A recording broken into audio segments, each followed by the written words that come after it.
Hi, Father Schukei. First of all, tell me a little bit about Biking for Babies. What exactly is it?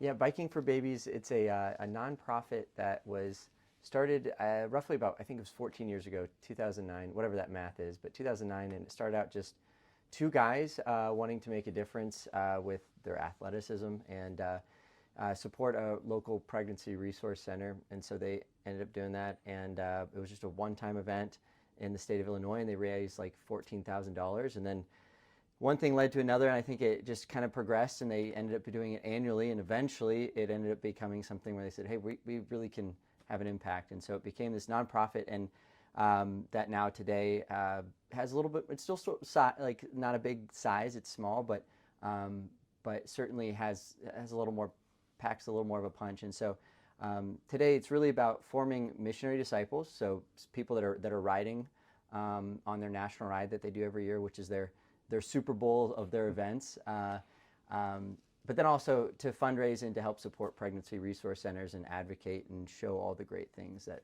those centers do for young women. How did you find out about Biking for Babies? Yeah, I found out about Biking for Babies because of a good friend of mine who I went to seminary with, and after he left seminary, I guess it was just Providence that he came to find himself working for this nonprofit, kind of coupling two things that he loved, babies and biking. And so he has been working in development and fundraising for them, and he just kept mentioning how great of a mission it was, how like the good work that they were doing. And then he also mentioned that there's these various teams that form to ride for their national ride each July, and in years past, every once in a while they'll have a priest that's on a team, being able to ride with these riders on their physical journey, but he always says that it's beautiful when a priest can accompany them on that spiritual journey. So that was his way of kind of putting a seed in my head, and eventually I just remember when I was on a bike ride and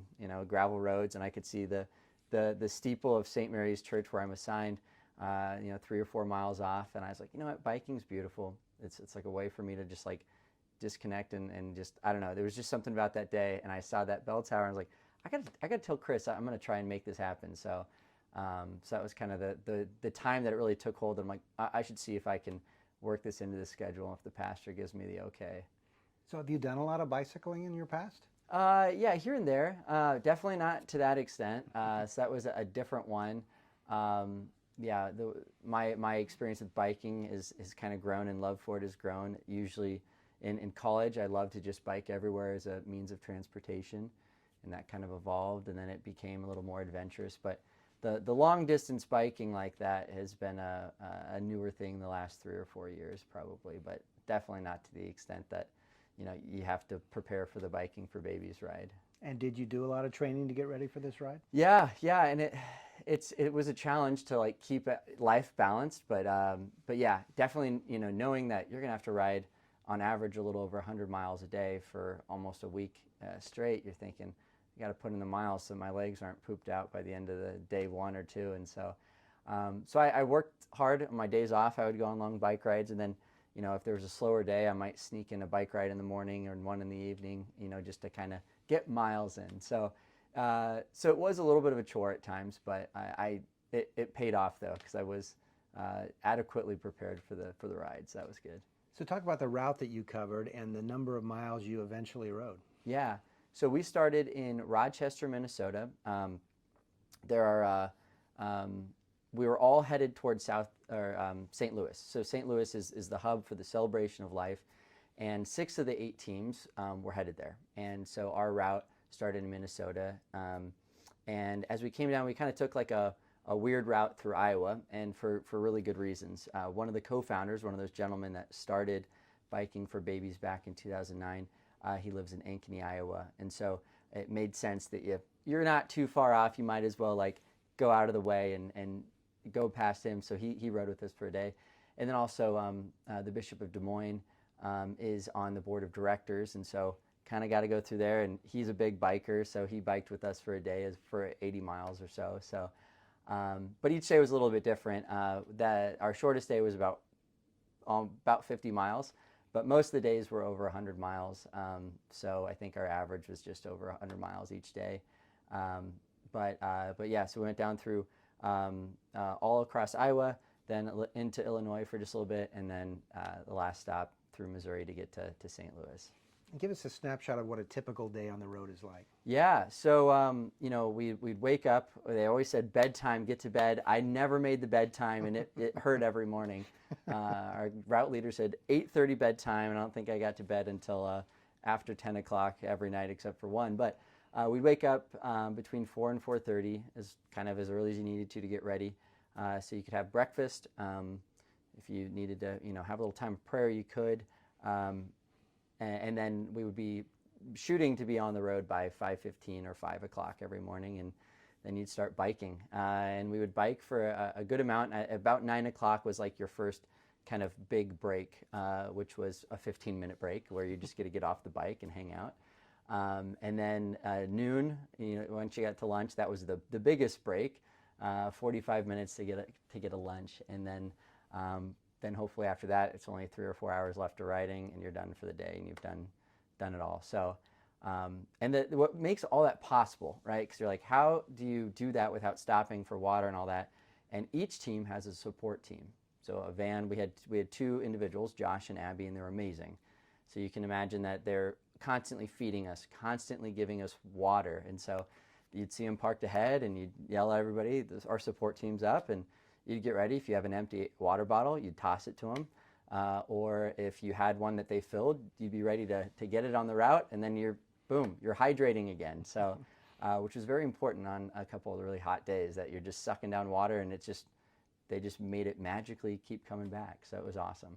Did you have a chance to talk to any of the people in the communities you went through, or did you get any kind of reaction when you were on the road? Yeah, I think one of the things that's really good about the Biking for Babies mission is that it's kind of branded, right? Like anything, to sell a mission, you kind of have to have an identity. And their logo is plastered on the jersey, so we all had kind of the same uniform, a yellow biking jersey, and in blue it says Biking for Babies. And so I think if just one person was doing it, you might not think of it, but when you see 6 people riding down the road with that, you ask yourself, what's Biking for Babies? And so, there would be interactions or sometimes when we were on like a trail, we're passing somebody, and then all of a sudden we had some really chatty people on our team, and it's like, where's Jerry? Oh, he's talking to somebody. So we got to slow down, can't go too far, but he's telling some elderly guy riding his bike what Biking for Babies is about.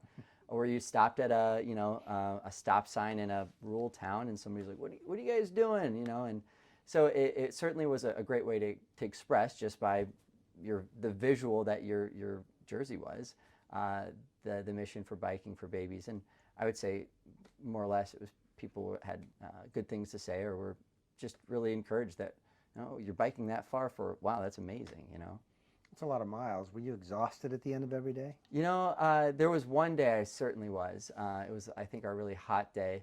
But I think there was, I guess everybody's different. I might be a little more extroverted. And so, that time with the team, and then we usually have events at the parishes where we'd stop in the evenings. That I think kind of fed me in terms of energy. And then also you'd have some great host families that would host you. And so, and sometimes you felt guilty about going to bed right away. So you're like, oh, they're hosting us, I should hang out with them for a bit. And so, I think once I was done, I was really tuckered out, and it took a couple days to recoup. But in the moment, I think, I think there's a lot of adrenaline and excitement with the event that keeps you going. There's a lot of great causes out there. Why this one? Why putting so much time, so much effort into the pro-life cause?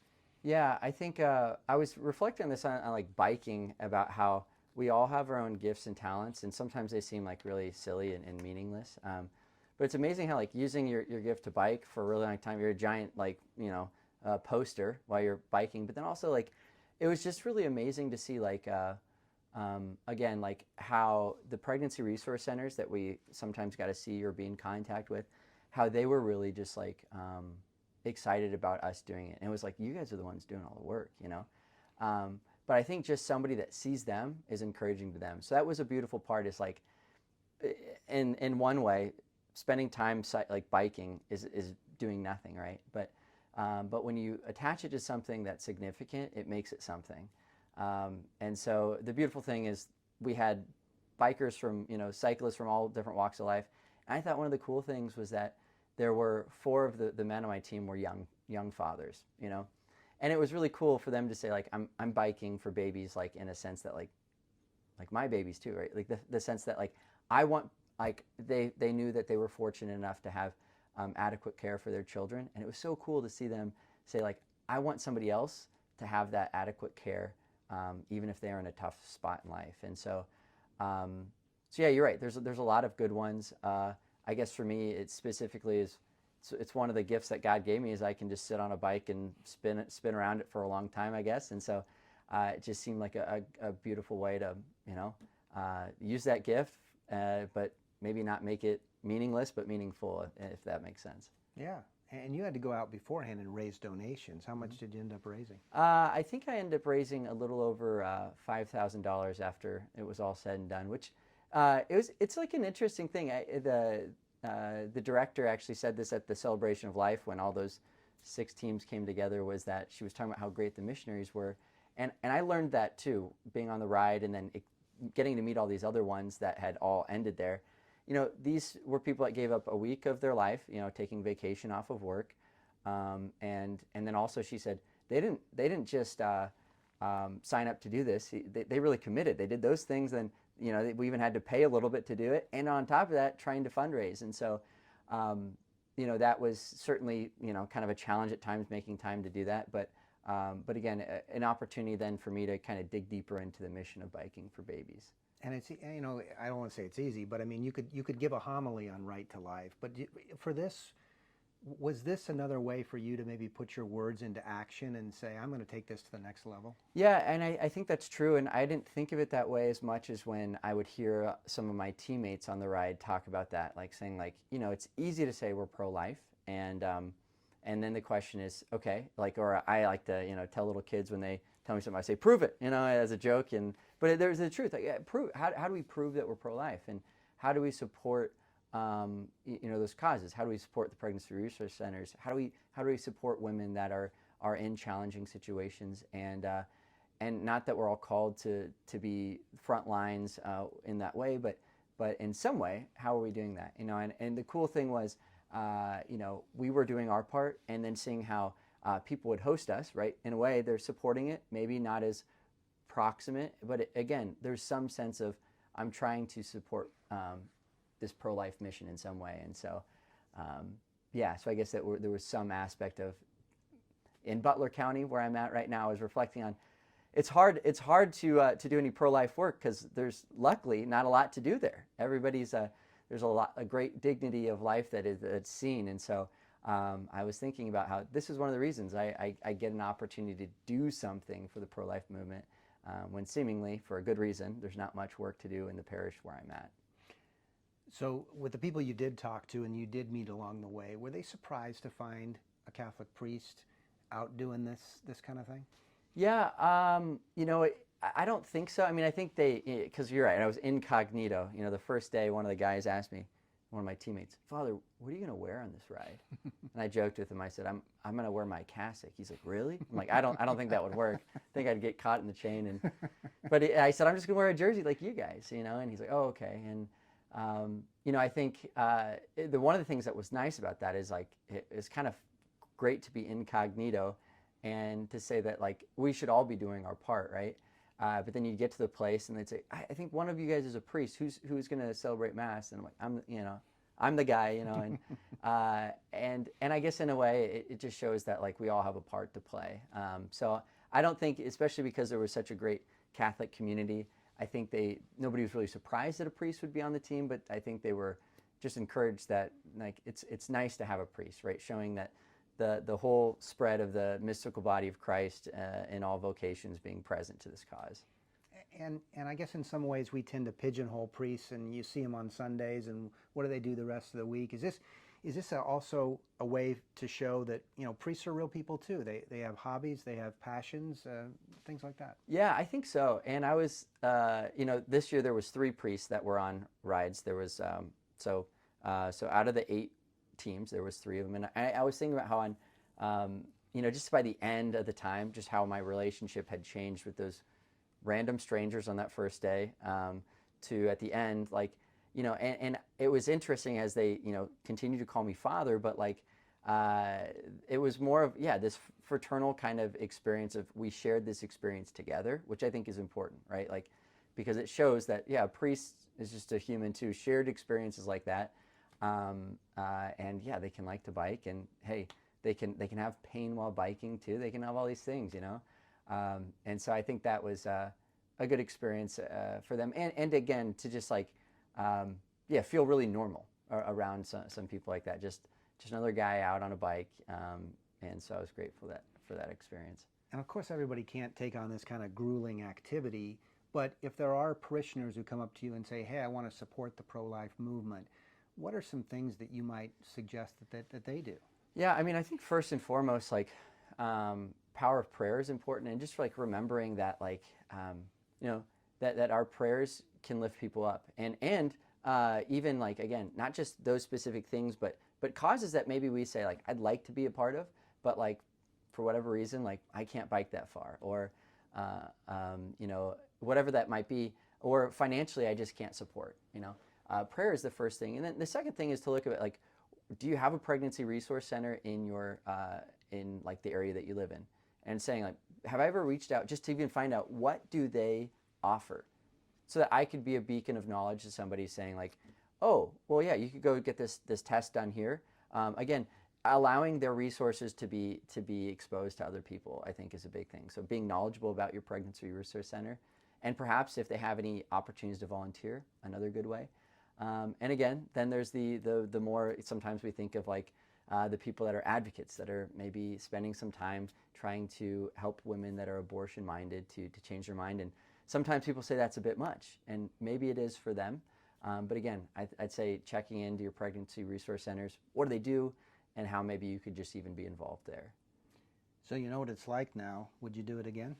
I would love to do it again. Yeah, I think, knowing that it's a long bike ride, it didn't hurt as much as I thought it would. So I think that was great. And I would love that opportunity again to really use the gifts that I have to join it to a good cause like this. So I would definitely love to do it again. Father Tony Schukei of St. Mary Church in David City, thanks for doing this, and thanks also for taking time to talk to us about it. Yeah, no, thank you, Dennis.